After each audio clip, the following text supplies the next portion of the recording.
Hello everyone, myself Dr. Jyoti Gangude, Assistant Professor of Zoology, KTHM College, Nasik.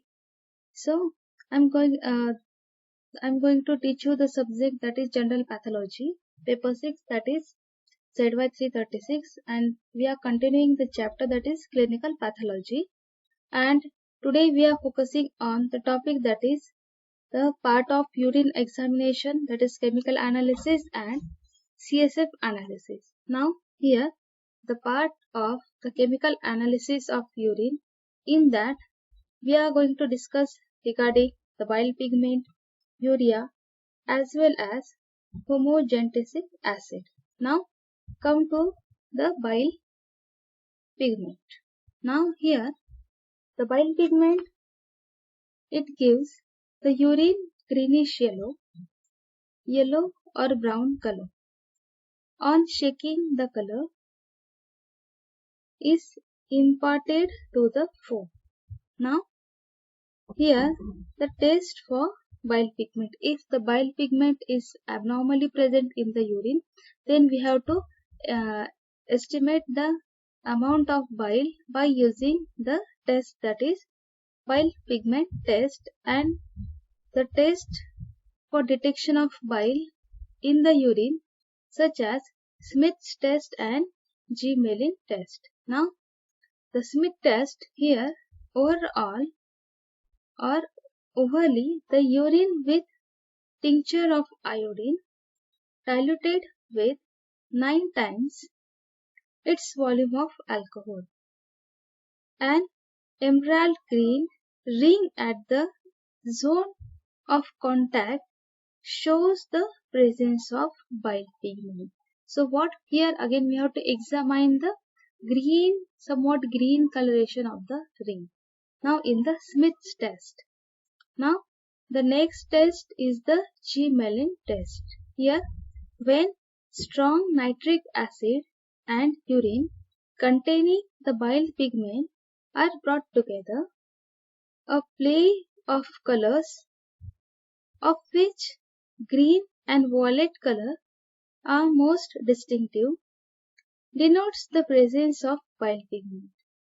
Now filter 10 to 20 ml of urine acidified with 1 to 2 drops of hydrochloric acid through a small heavy filter. Add a drop of concentrated nitric acid into apex of the paper and then unfold it. Now a opposite reaction is indicated by a play of colors appearing in the order of green, blue, violet, red and reddish yellow, the last nearest the center of the paper. Now here we have to examine the paper test. Now this is what about the test for bile pigment. Now the next parameter, that is urea. Now here the urea, for estimation of urea we have followed the method such as Marshall's urease method.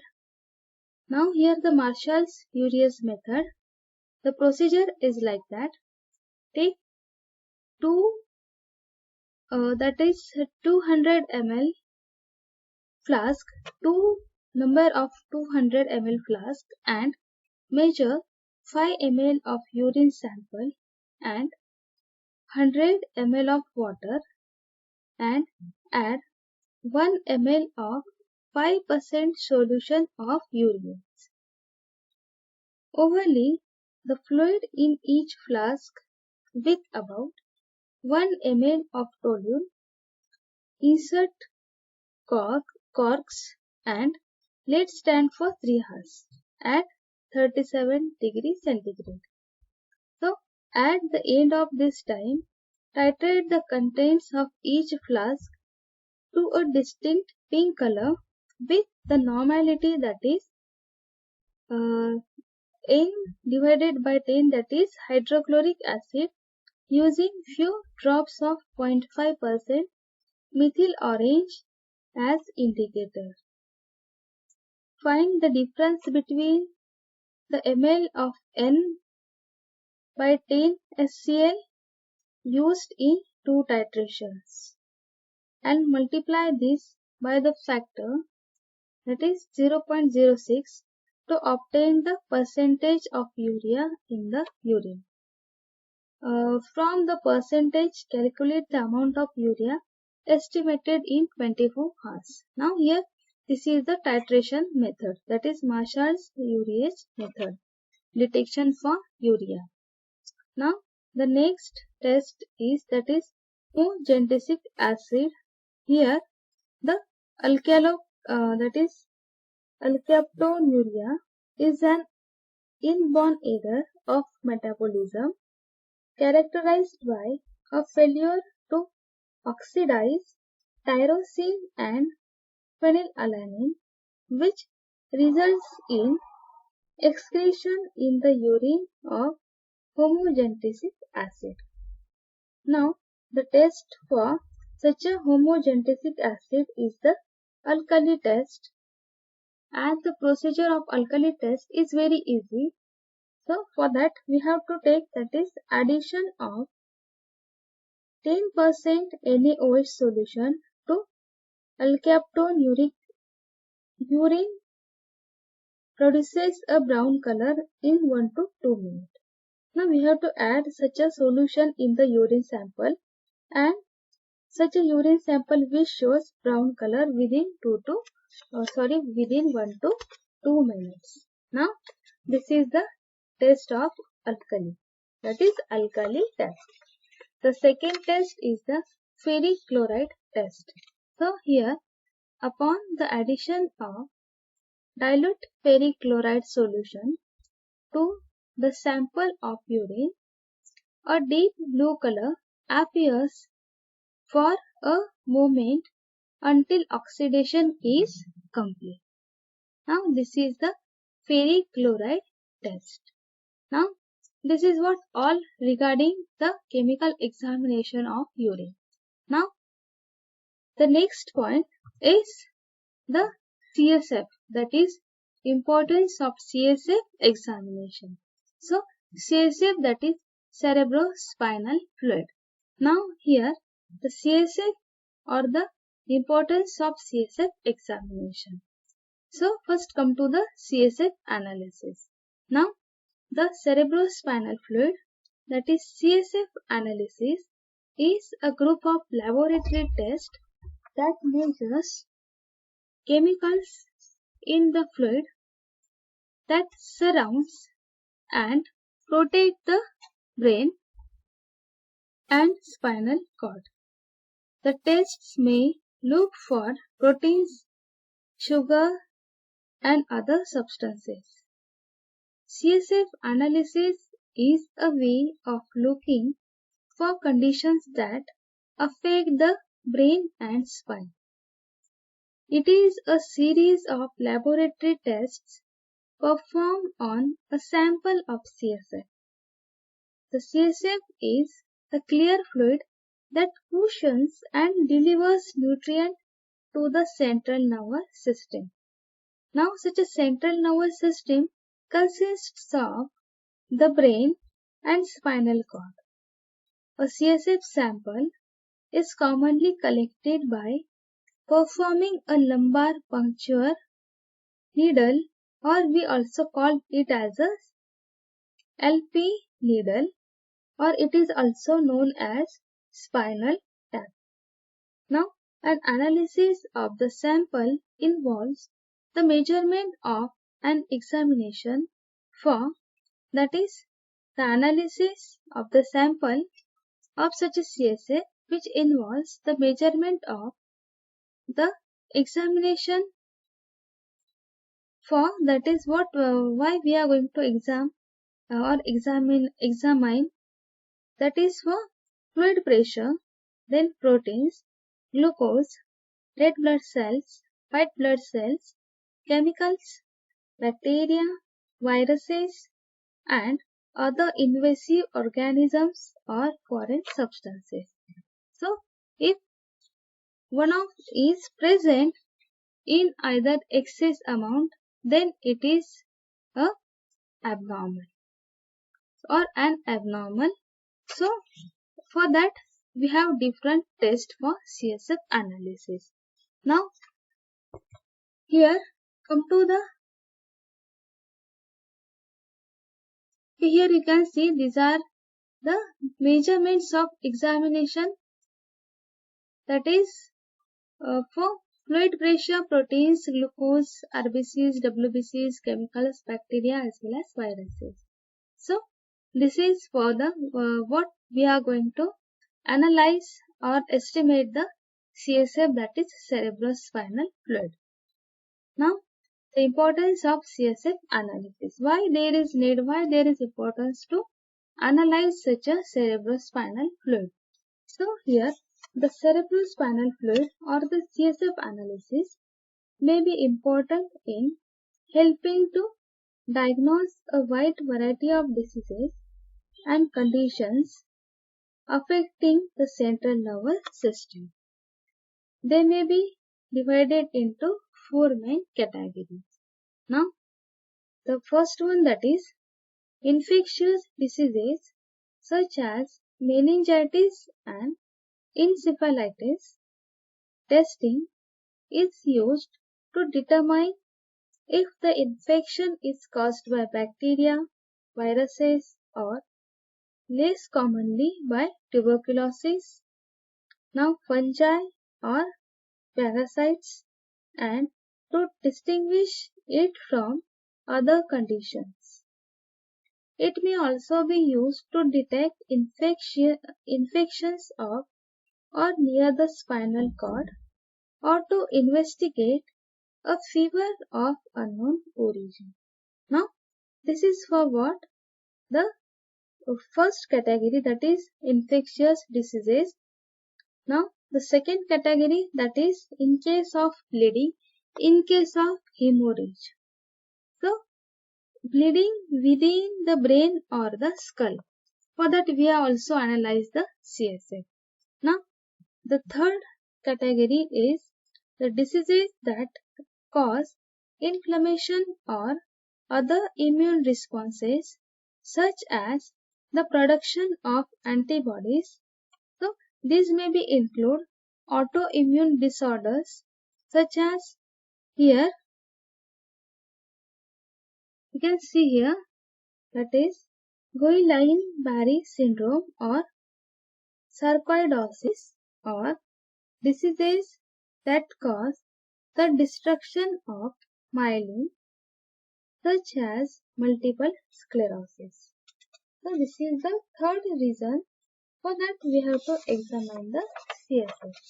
Now the fourth reason, that is tumors. Now the tumors located within the central nervous system or that spread to the central or the peripheral nervous system. So it is at the primary scale to the central nervous system, and now it gets spread, that is metastatic cancer, to the all over the brain, that is peripheral nervous system. Now this is what regarding the importance and why there is need to examine the CSF or the CSF analysis. Now we are going to focus on the physical as well as chemical examination of such a CSF. Now the physical examination of CSF, which include the test, that is color and turbidity. Now here normally the cerebrospinal fluid is a thin, which is a transparent and colorless fluid. Turbidity in CSF is maybe due to presence of blood, leukocytes or bacteria. A cloudy turbid fluid found in pyogenic meningitis, then influenza meningitis, then meningitis symphatica and brain abscess. So the presence of blood in CSF may be due to either faulty technique or vascular pathology. blood in CSF only found in first sample if it is collected due to faulty technique, while in vascular pathological cases, blood uniformly occurs in all samples. So, blood in vascular pathology does not does not coagulate on standing, and on centrifugation leaves a yellowish supernatant fluid. Now, the disintegration of red cells with subarachnoid space or due to alteration in membrane permeability to pigments causes yellow decoloration of CSF. Now, this is what the color and the turbidity. Now, in that the second point is clot and pellicle formation. So, in inflammatory conditions of meninges characterized by an increase in protein, including fibrinogen in the exudate, the fluid clots. In tuberculosis, meningitis, a delicate pellicle often forms. Now here what the clot and pellicle formation takes place in inflammatory conditions of meninges. Now this is what regarding the physical examination of cerebrospinal fluid. Now the chemical examination of CSF, which includes proteins as well as glucose. Now here normally the protein content of CSF is 15 to 40 milligram per 100 ml. So the protein increases in conditions such as acute meningitis, subarachnoid hemorrhage, and in all organic neurological diseases. In those conditions, the protein level of CSF which get increased. Now, the degree of increase in the protein content is a measure of the severity of the lesion. Now, a rough qualitative test may be performed by placing 1 ml of saturated ammonium sulfate in a test tube and gently overlay it with an equal volume of CSF. So, a white ring at the junction indicates increased protein in the fluid. Now here again the ring technique is there. Now this is what about the protein. Now here in case of glucose, the sugar content of normal lumbar fluid which is between 50 to 80 milligram per 100 ml. Now the sugar content of CSF is reduced in meningitis. Now the glucose is often disappears in meningitis due to various cocci. Now in tuberculosis or tuberculous meningitis, the value may be between 10 to 40 milligram per 100 ml. Now here a small increase in glucose is found in cases of poliomyelitis, encephalitis and cerebral abscess. Now the glucose content of CSF can be estimated as like the method of estimation of glucose from blood.